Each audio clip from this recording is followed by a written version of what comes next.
Mõte. Sa ei saa lahendada probleeme sama mõtteviisiga, millega sa nad tekitasid.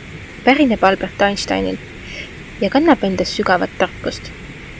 See väljend tuletab meelde, et tõeliste muutuste ja lahenduste leidmiseks peame muutma oma lähenemist ja mõtteviisi. Probleemide lahendamine nõuab sageli uut perspektiivi ja loovust, sest samad mõttemustrid, mis probleemi tekitasid, ei suuda tavaliselt pakkuda tõhusaid lahendusi. Kui me seisame silmitsi probleemiga, on esimene samm sageli selle mõistmine ja määratlemine. Sageli kipume keskenduma probleemide sümptomitele, mitte nende tegelikele põhjustele. Näiteks, kui me kogeme pidevat stressi tööl, võib see olla tingitud mitte ainult töökoormusest, vaid ka meie aja planeerimise oskusest või suhtlemisprobleemidest kolleegidega. Probleemi tuumani jõudmine nõuab sügavamat analüüsi ja valmisolekut vaadata asju teise nurga alt. Uue mõtteviisi omaks võtmine tähendab ka valmisolekut õppida ja kasvada.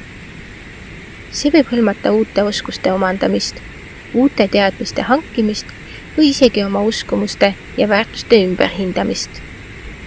Näiteks, kui ettevõte seisab silmitsi innovatsiooniprobleemidega, võib lahendus peituda töötajate koolitamises ja inspireerimises, et nad julgeksid katsetada ja võtta riske. See nõuab juhtkonnalt avatud meelt ja valmisolekut toetada loovust ja eksperimentaalsust. Loovus mängib olulist rolli probleemide lahendamisel. Loov mõtlemine võimaldab meil näha seoseid ja võimalusi, mida me varem ei märganud. See võib tähendada tavapärasest erinevate lahenduste katsetamist või uute ideede genereerimist. Näiteks, kui linn seisab silmitsi liiklusummikute probleemiga, võib loov lahendus hõlmata alternatiivsete transpordivahendite nagu jalgrattateede või ühistranspordi arendamist. Koostöö ja meeskonnatöö on samuti olulised. Sageli on probleemide lahendamine tõhusam, kui kaasame erinevaid inimesi ja perspektiive.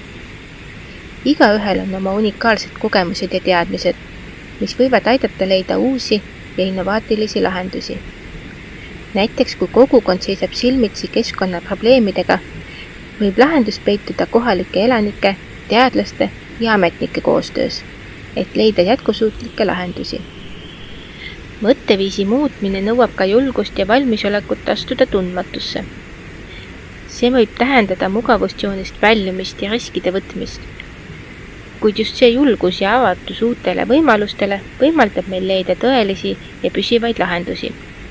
Näiteks, kui inimene soovib parandada oma tervist, võib see nõuda elustiili muutmist, uute harjumuste omaksvõtmist ja vanade mustrite murdmist.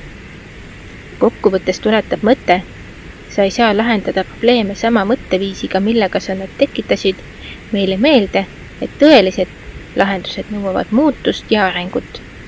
See tähendab valmisolekut õppida, kasvada ja vaadata asju uue nurga alt. Ainult siis, kui oleme avatud uutele ideedele ja lähenemistele, suudame leida tõhusaid ja püsivaid lahendusi oma probleemidele. Aitäh kuulamast ja järgmiste kohtumisteni!